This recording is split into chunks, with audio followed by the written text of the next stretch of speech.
Nah, apa pernyataan langsung yang disampaikan oleh kuasa hukum dari Jessica, Otto Hasibuan? Ini kan prosesnya ini dari ini kan dari kan lepas-lepasannya itu kan dari lapas. Karena dari lapas tentunya kan ada pihak eksekutornya itu yang menuntutnya dari kejaksaan. Jadi harus ada juga informasi dari kejaksaan.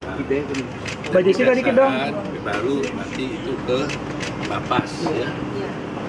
Dari lapas itu serah terima lah di lapas. Mbak Jessica dikit kata-kata mutiara. Seperti apa nih hari ini bebas? Mbak Jessica. Maju dong, maju. Kata-kata mutiara. Maju dong. Ya kita di keluarga sudah bahas, sudah di sana sekarang. Nanti Jessica diantar juga. Mbak Jessica kayaknya kurang maju dikit ya, Pak? Kurang maju. Mbak Jessica. Nanti aja di Senayan Go. Satu kalimat aja, Satu kata. Dua kalimat lah.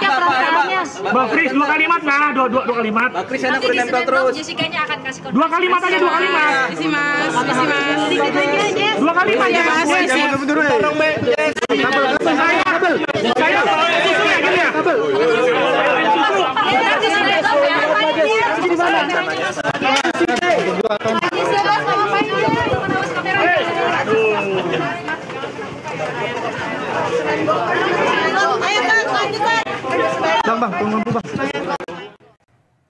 Jessica ini vonis 20 tahun penjara pada tahun 2016 lalu, bebas bersyarat usai menjalani masa hukuman kurang lebih 8 tahun penjara. Apa sebenarnya yang mungkin terjadi? Kita akan tanyakan langsung dan juga membahasnya bersama dengan pakar hukum pidana Universitas Jenderal Sudirman, Profesor Hipnu Nugroho. Selamat siang, Prof. Hipnu. Selamat siang, Mbak.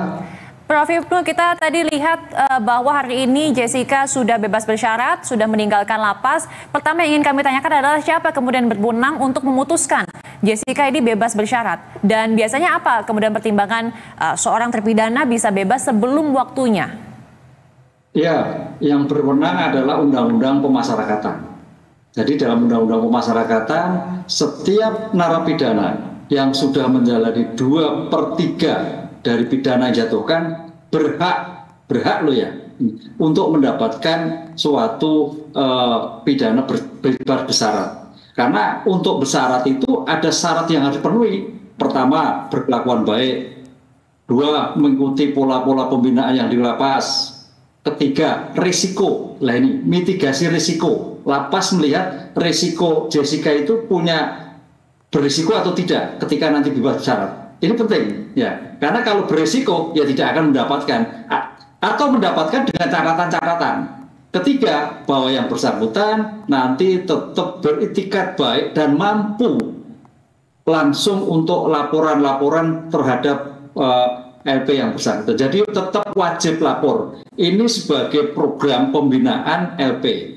Yang kedua, yang penting ini, bahwa Jessica sudah menjalani asimilasi. Asimilasi itu suatu perantara, seandainya nanti bisa bersyarat, bisa dipercaya atau tidak. Ini, kalau asimilasinya itu tidak lolos, ya tidak bebas bersyarat. Itu Mbak, jadi bebas bersyarat itu syaratnya adalah merupakan hak, lolos asimilasi, risiko yang dilakukan tidak menjadikan berat, tanda petik, Kumham melihatnya seperti itu, dan selama ini menjalani program-program untuk persiapan bebas bersyarat dengan baik, sehingga Kumham mampu dan siap untuk memberikan bebas bersyarat bagi Jessica. Oke, tadi Anda menyebutkan bahwa setidaknya melewati 2/3 masa hukuman pidananya. Tapi kalau kita tahu ini dari Jessica sendiri harusnya 20, tapi baru menjalani 8 tahun. Artinya belum ada setengahnya, Prof. Ini bagaimana Anda melihatnya? Ya, 2/3 ini kan melihatnya kan juga termasuk remisi yang diberikan, Pak. Remisi yang diberikan jadi gini, kita harus lihat begini. Tujuan pemidanaan itu kita bukan lagi retributif pembalasan, tapi ada rehabilitatif. Dan terakhir ada restoratif. Lah Jessica, saya melihatnya sebagai bentuk rehabilitatif. Nah itu, sehingga di dalam 2/3 8 tahun itu sudah hitung-hitungannya. Makanya perhitung-hitungan nanti kalau ditanyakan kenapa hitungannya dari mana? Ini saya kira lapas harus dihadirkan. 8 tahun itu dari mana setelah diputuskan? Kan 2016 kemarin. 2016 kemarin berarti 8 tahun, padahal 20 tahun kan gitu Mbak. Lah pertanyaannya 8 tahun itu apakah juga termasuk terkait dengan remisi yang diberikan? Karena remisi yang diberikan ini juga 58 bulan loh Mbak, itu cukup lama juga. Itu juga bagian dari perhitungan tersendiri. Sehingga kalau menghitung itu saya kira dalam tataran normatif 2/3, kalau tindak pidana biasa itu minimal 9 bulan, misalkan kasus pencurian 1 tahun, yaitu 9 bulan minimal. Jadi 2/3 9 bulan. Jadi seseorang sampai bebas bersyarat itu 2/3 atau 9 bulan telah menjalani suatu pidana penjara. Nah, hitungannya itu saya kira lapas yang akan menghitung kenapa perdebatannya sekarang baru 8 tahun. Kan belum. Pertanyaan kan begitu. Belum 2/3 kan, kalau kita hitung kan 2/3 itu kan berarti kalau 28 tahun kan 11 bulan.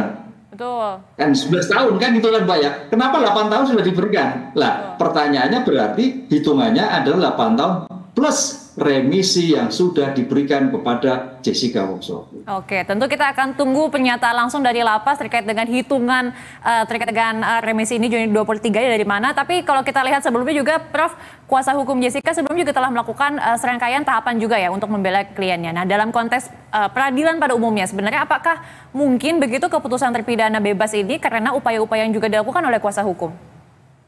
Enggak ada kaitannya Mbak. Terminologi ini maaf loh, jangan diartikan bebas loh, bebas bersyarat dan bebas.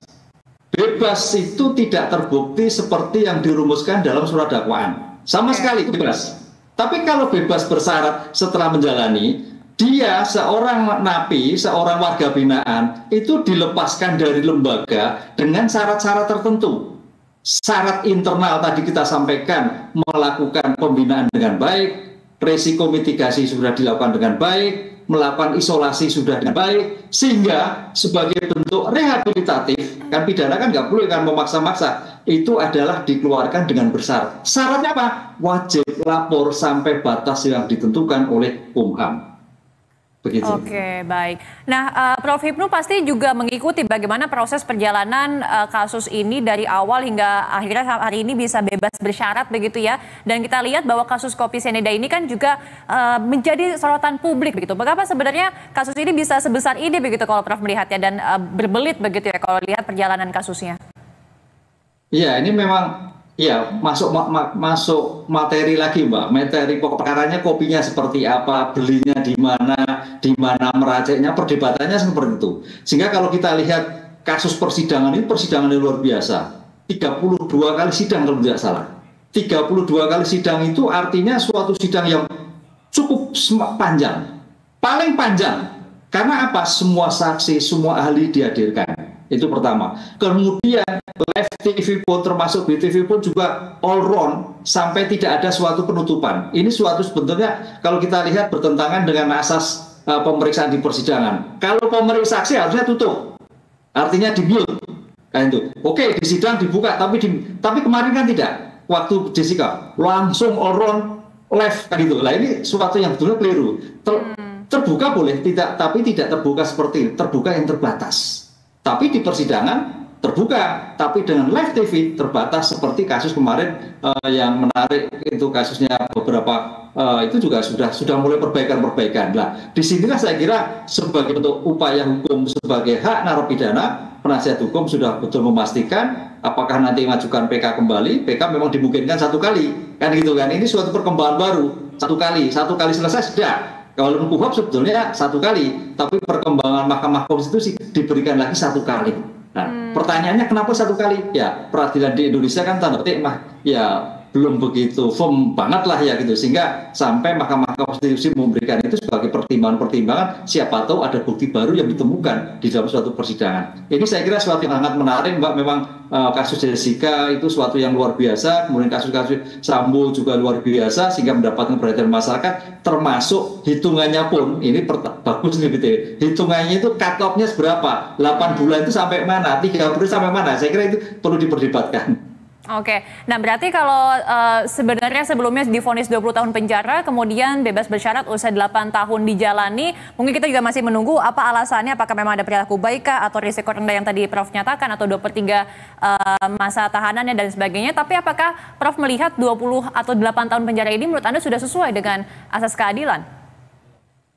kalau kita melihat tujuan putusan pengadilan, itu kan bukan pembalasan kita, Oke. adalah rehabilitatif,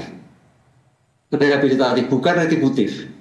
Ya, sekarang pertanyaannya, makanya terminologi ini kan dalam undang-undang pemasyarakatan, hak di dalam eksekusi pelaksanaan pemidanaan, negara, Kumham diberikan kewenangan untuk melakukan pembinaan, melakukan sebagai bentuk pengawasan. Ketika yang bersangkutan sudah baik, tobat, kan gitu kan, melakukan pembinaan, ya saya kira itu sebagai pertimbangan. Makanya undang-undang ketika 2/3 bebas bersyarat, bukan bebas bersyarat. Artinya kalau seandainya Jessica Wongso ini dalam menjalankan bebas bersyarat melakukan suatu tindak pidana, bebas bersyarat dicabut kembali. Syarat-syarat itulah yang harus dipenuhi oleh Jessica untuk jangan sampai melakukan suatu kejahatan di dalam masyarakat dalam masa bebas bersyarat. Begitu, Pak. Oke, baik. Tentunya ini juga menjadi pertanyaan masyarakat banyak, pertanyaan kita bersama bagaimana hitungannya, begitu tadi yang seperti Prof jelaskan sebelumnya. Kita akan tunggu bagaimana konferensi pers yang kemudian akan disampaikan oleh pihak Jessica dan juga kuasa hukumnya dan juga pihak lapas dan juga Kemenkumham terkait dengan keputusan bebas bersyarat yang diberikan kepada Jessica Wongso ini. Tapi terima kasih banyak atas waktu dan juga informasi yang telah diberikan, Prof Hipnu. Selamat siang dan selamat kembali beraktivitas. Selamat siang, Mbak.